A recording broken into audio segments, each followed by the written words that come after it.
Okay, let's talk about Sonic the Hedgehog. Wait a second, not this one, this one.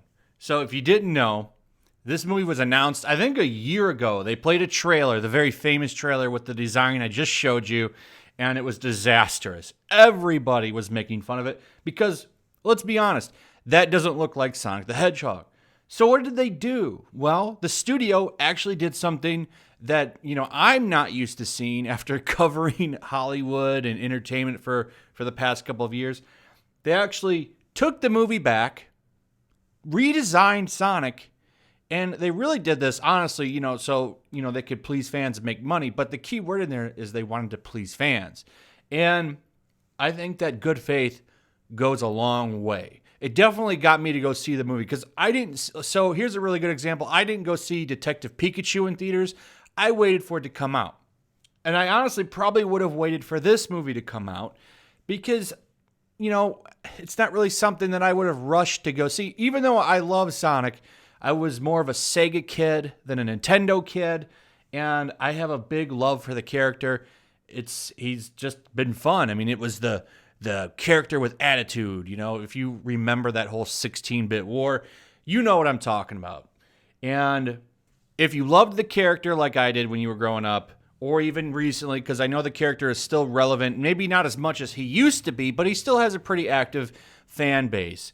And I could say if you like this character, you're going to love this movie. I liked this movie a lot. I thought it was a lot of fun. I had a really good time watching it. Jim Carrey is amazing, and I'm going to get into it a little bit. But one thing that I noticed that's kind of funny is that critics are, of course, trying to make the movie a flop. They won't have an effect here because look at the audience score. It's only going to get higher.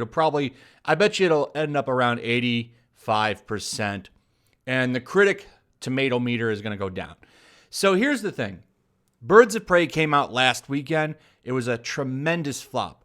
But that movie had all the virtues that these crazy weirdo critics loved. And that movie is a complete flop. Because what did that movie do?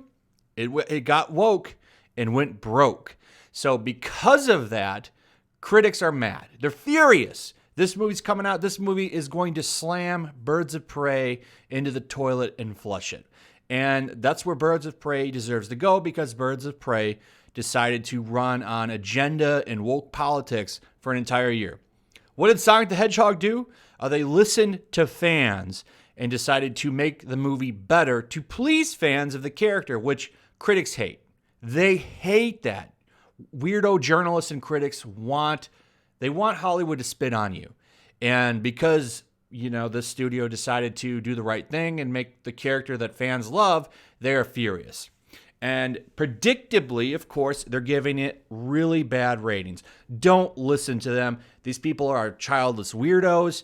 They don't understand who this movie is really for is kids and fans. I think this is a really good family movie. If you've got a family, definitely take your kids to this. They're going to like it. I think this is a movie anybody can enjoy, but it's definitely something that I think is definitely more fashioned for kids. And I think that's the way you need to do a movie like this, honestly. But at least they're not making it, so that long-term fans of the character are going to hate it. They really played that line well to pleasing, a large audience and fans. I'm a long-term fan of this character, and I walked out of that movie very, very happy. So, the movie. I'm going to talk about it. There'll be no spoilers here. This is going to be spoiler-free. I might mention one or two things, but it's not going to ruin your experience. I promise no major spoilers here. But the first thing I want to talk about in this movie is Jim Carrey, who is absolutely brilliant in this movie.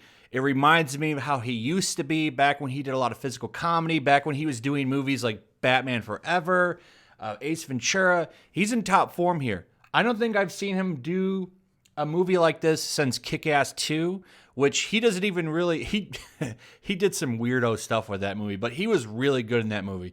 This is the most fun I've had watching him in a long time. He really steals the show, and I wish he was in it more. He's still in it quite a bit, but the stuff that he's in is absolutely sometimes pretty hysterical, especially the way he treats his assistant. There's some really funny stuff there. I was really glad to see. It looks like he's having a good time in this movie. He really does seem like he's having fun, like he's digging the role. And it makes me want to see a sequel because I'd really like to see him play this character again. And I think if there's going to be no competition for this movie. I think that there's a large chance that this movie will get a sequel, especially if it does well. And I hope it does because I think I would like to see more roles like this with Jim. This is the Jim Carrey that I remember. Not this politically crazy one that's been on Twitter for the past couple of years. This is what I'd like to see more of. And you could tell he's liked the role from his interviews. He's been having a good time. And if you were a fan of him back in the day, it's worth seeing the movie just to see him like he used to be. So next up, of course, is Sonic. I put him after Robotnik because I really like Jim Carrey's Robotnik in this movie. By the way, I find it funny they called him Robotnik because they changed it to Eggman recently. He does call him Eggman once in the movie, one time, which, is a nice little nod. But the story behind that is, of course, his name here for the longest time was Robotnik. And then, to make everything universal, they changed it from Robotnik to Eggman here because that was always his Japanese name because he looks like a giant egg. I don't know if they'll make him fat in the next movie. I don't think it really matters. I liked him as Robotnik. But anyway, Sonic is really good. Ben Schwartz does a really good job voicing him, and he's just fun. The character is fun. You feel for him because in the beginning of the movie, and this isn't really much of a spoiler, it's shown that he spends most of his life alone, and he kind of, longs for having some connection with people. And they did a really good job making you kind of feel bad for him. And it's tough to do that, I think, with CGI characters and not have them come off as fake and annoying. But I did like what they did with the character. And I think the redesign really helped that.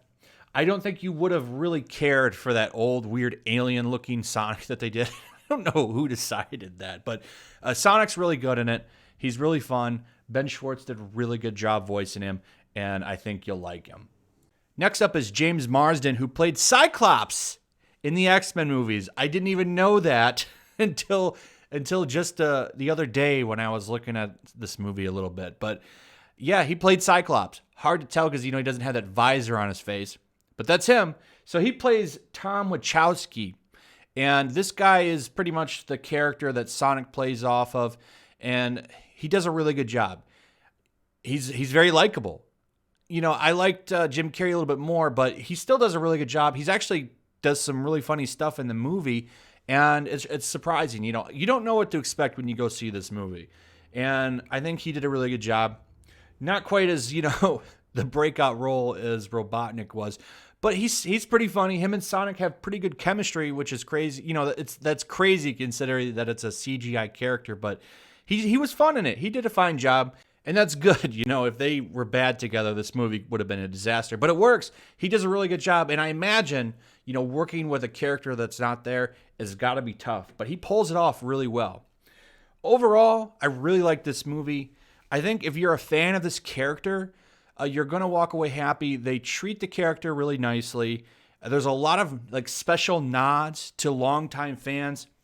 There's every so often there's mentions of zones. Like, for example, they live in the Green Hills, which obviously is Green Hill Zone. There's a lot of little nods. If you're a fan of the games, you'll catch them, and it'll put a smile on your face. And that's one thing this movie did, is definitely put a smile on my face. Is it the greatest movie ever? No. But if you're looking for a good time, you want to go see a fun movie that doesn't try to preach to you, that respects the character that you like, and doesn't give you the finger, you'll like this movie. If anything, this movie gives critics the finger, because if you remember, they pushed real hard for him to keep that old design, and it's one of the reasons they're trying to review bomb the movie. Look, if you've got kids, take them to see this movie. You'll have fun watching it with them. If you like the character, I think you'll like the movie. I think they did a good job, and it's really nice that we're seeing video game characters actually get good movies. This is relatively new. Detective Pikachu did a really good job. I like this movie a little bit more because, Sonic's been around a lot longer, and I have a little bit more of attachment to the character than I do with Pokemon. So I really liked it. If we could get more video game movies like this, I think that would be great. It's a nice break from comic book movies, And we've had so many terrible, terrible video game movies. I think they might have actually cracked the code. As I read somebody made that comment, and I agree. I think they've cracked the code on video game movies. And if we can get more like this, I would be very happy. So we'll see what happens. But overall, I would give the movie an 8 out of 10. It's a lot of fun. It's a good time. They treat the character very nicely. If you love the character, I don't think you're going to hate this movie. I don't think you're going to hate the way it was done. I think you'll like it. And it's nice to have something that respects the fans of something. You know, unlike Star Wars where they spit on fans, this one embraces the history, embraces the fandom, and I truly commend them for it. So anyway, check it out. I think there's a lot to like here, and that's pretty much it. I'm pretty sure people will be attacking this movie all weekend to help birds of crap, so that'll be fun to talk about when that happens. But anyway, that's it, guys. Thanks for watching. Hope you enjoyed the review. Let me know your thoughts if you've seen this. Are you going to see it? Let me know. Also, share the video. Throw a like up. Make sure you're still subscribed. Subscribe if you're new. Hit that notification bell, and I'll see you guys on the next one. Peace. Also, if you want to help support the channel, check out my Teespring store. There's a link in the description. You can find some merchandise in there that you might want to check out. Also, take a moment. Make sure you're still subscribed to the channel. There's something going on right now, and they've been unsubscribing people. So just take a second and double check on that, and subscribe if you're new.